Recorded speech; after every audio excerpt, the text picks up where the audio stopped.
आप सभी लोग सुख चाहते हैं, लेकिन सुख चाहते तो हैं, पर सुख चाहने के लिए जहां दौड़ना वहां दौड़ते नहीं है, गलत दौड़ते हैं। हमारे शरीर में दो चीजें हैं, एक शरीर है, एक आत्मा है। थोड़ा सा 5 मिनट का समय लेके मैं ये प्रश्न आपको उठाऊं और बहुत अच्छी बात आज आपको बता दूं, आपके बहुत सारे डाउट्स क्लियर भी हो जाएंगे। सुनो, हमारे शरीर और आत्मा अलग है, ये तो हम पहले भी आपको 1000 बार बता चुके हैं। आगे सुनो इससे। क्या हम आंखों से देख सकते, आंखों से सुन सकते हैं? नहीं। क्या कानों से देख सकते हैं? नहीं। क्या हम नाक से खा सकते हैं? समझो, ईश्वर ने सब चीजें अलग अलग बनाई हैं। देखने के लिए आंखें हैं, सुनने के लिए कान। आंखों से सुन नहीं सकते, कानों से देख नहीं सकते, अलग है ना। उसी प्रकार शरीर का सुख है संसार। शरीर का सुख क्या है? संसार क्या है? शरीर का सुख। गाड़ी, बंगला, पत्नी, पुत्र, परिवार, ये कहां का सुख है? शरीर का। अब रही आत्मा की बात, तो आत्मा का सुख किससे है?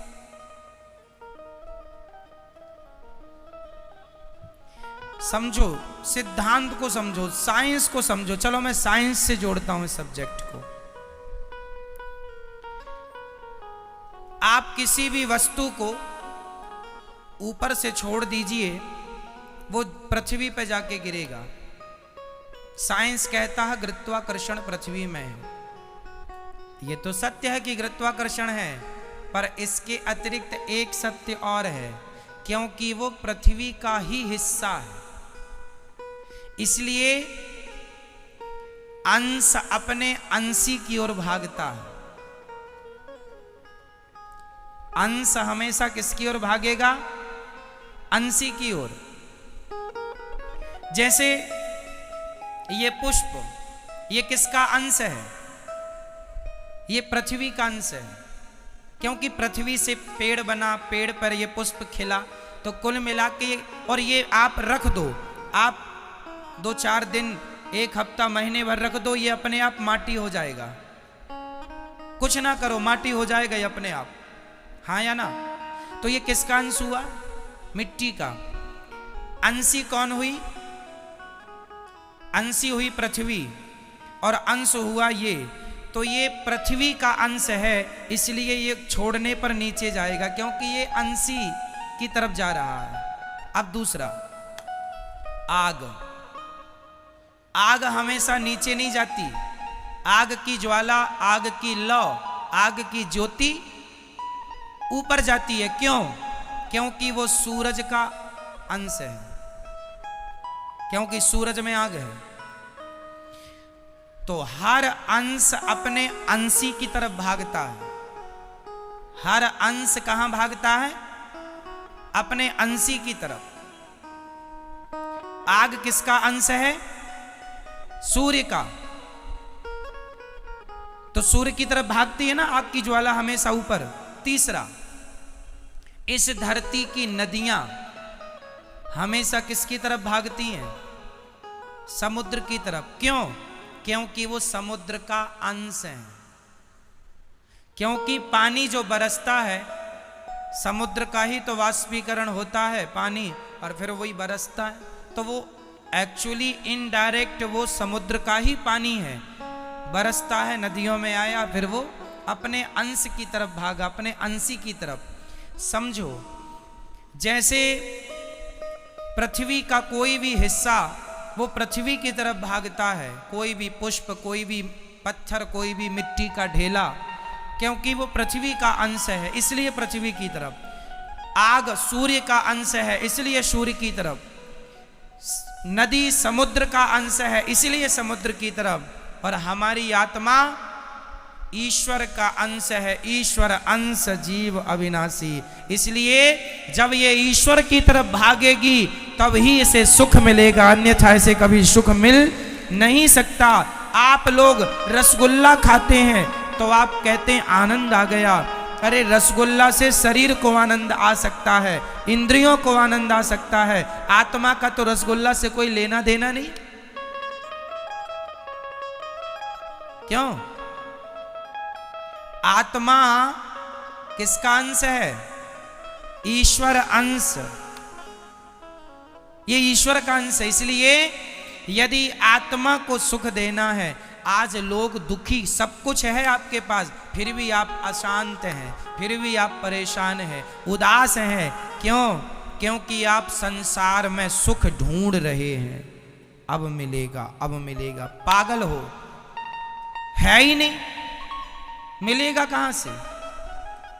जैसे आंख कभी सुन नहीं सकती, कान कभी देख नहीं सकता, उसी प्रकार आत्मा कभी रसगुल्ला खा नहीं सकती, आत्मा कभी पानी पी नहीं सकती, आत्मा को पैसों में सुख नहीं मिल सकता, संसार के भोगों में सुख नहीं मिल सकता। आत्मा का सुख तो परमात्मा में है। जितने जल्दी ईश्वर की तरफ बढ़ो लोगे, जितने जल्दी उसका ध्यान कर लोगे, उतने जल्दी सुखी हो जाओगे। सुखी होना चाहते हो तो भगवान की तरफ बढ़ो। और आप लोग शरीर को ही सुख देने में लगे हैं।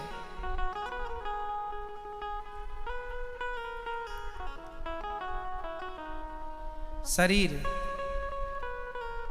इसलिए शरीर जो है ये संसार की तरफ ले जाता है आपको।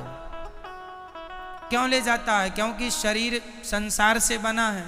संसार में 5 चीजें हैं, पृथ्वी, जल, वायु, अग्नि, आकाश, और ये 5 चीजों से आपका शरीर बना है। तो आपका शरीर आपको संसार की तरफ ले जाता है, क्योंकि संसार से बना है।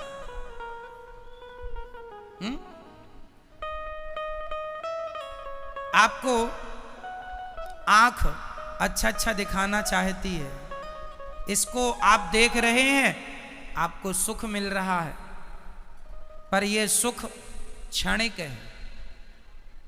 यह सुख क्या है? क्षणिक है, जरा सी देर का। खाने का सुख भी क्षणिक है, जरा सी देर का। भोगों का सुख भी क्षणिक है, जरा सी देर का। आप जरा सी देर के सुख के पीछे सारी जिंदगी लगाए हैं। सारी जिंदगी आपको लगता है अरे वो करोड़पति बन गया, मैं भी बन जाऊंगा, मुझे भी सुख मिलेगा। सब करोड़पति बन रहे हैं। पूछ लो करोड़पतियों से वो कितने सुखी हैं। सुख संसार में नहीं मेरी मां। शरीर का संबंध संसार से है, आत्मा का संबंध परमात्मा से है। और मैं शरीर नहीं, मैं आत्मा हूं। यदि यथार्थ सुख चाहते हो तो भगवान के बन जाओ। नाथ मैं आपको कभी भूलू नहीं, हे श्रीमन्नारायण मैं आपको कभी, मैं उनका अंश हूं। पर विडंबना तो देखो, एक शेर का बच्चा गीदड़ों के झुंड में मिल गया, और गीदड़ों के झुंड में मिलकर वो भी गीदड़ों के संग रहने लगा, गीदड़ों की तरह व्यवहार करने लगा, खाने लगा, उन्हीं के संग सोए, उन्हीं के संग जागे, उन्हीं के संग रहे, उन्हीं को अपना बाप समझे, उन्हीं को माता। एक दिन शेर आया और शेर ने देखा कि मेरा कोई अपना आदमी गीदड़ों की झुंड में दहाड़ लगाई, तो उसके अंदर से भी वो शेर तो था ही, उसने भी दहाड़ा। शेर ने बुलाया, यहां तू शेर का बच्चा है, गीदड़ों के झुंड में क्या कर रहा है? बोले नहीं नहीं, हम तो गीदड़ ही है, ये सब हमारे रिश्तेदार हैं। शेर ने कहा पागल, तू शेर का बच्चा है, कब से गीदड़ों के? बोले बचपन से। एक्चुअली हुआ क्या था, ये अपनी माँ से बिछड़ गया और गीदड़ों के झुंड में मिल गया, वहीं पला बढ़ा तो अपने आप को वो गीदड़ मान लिया। उसी प्रकार तुम सब शेर के बच्चे हो, परमात्मा रूपी शेर के, लेकिन गीदड़ों के झुंड में मिलने से आप अपने आप को गीदड़ समझ रहे हैं। मैं गीदड़ हूं, मैं रामबाई हूं, ये अपने आप को रामबाई समझे बैठी है। मैं गीताबाई हूं, मैं सीता हूं। मैं अनुराग हूं, मैं अभिनव हूं, मैं नारायण हूं। आपने अपने आप को कुछ भी समझ लिया। ना तो आप सीताबाई हो, ना गीता हो, ना अंजलि हो, ना राम हो, ना रघुनाथ हो, ना तो घनश्याम हो। तुम शुद्ध आत्मा हो जो ईश्वर का अंश है। बस ये तुम्हारा परिचय है। पर संसार में आए हो गीदड़ों के झुंड में होने से। हुआ, एक गीदड़ ने कहा हुआ, दूसरे हुआ हुआ। आज तक किसी ने नहीं पूछा क्या हुआ, क्या हुआ, नहीं बस हुआ हुआ हुआ हुआ। बाप दादे कह रहे थे हुआ, तो ये भी चिल्लाई पड़ा है हुआ हुआ हुआ। क्या हुआ कोई नहीं पूछ रहा है, सब हुआ हुआ हुआ। ये बड़ी विडंबना। इसलिए मेरी माँ, ना तुम किसी की माँ हो, ना तुम किसी के बाप हो, ना तुम किसी की चाची हो, ना चाचा हो, ना नाना हो, ना नानी हो। तुम सिर्फ आत्मा हो जो परमात्मा से मिलने के लिए व्याकुल हो। वो तड़प जाग जाए तो मिलना भी होए, पर विडंबना तो ये है तड़पता ही नहीं आदमी। पत्नी के लिए रो रहा है, परिवार के लिए रो रहा है, भगवान के लिए नहीं रोता।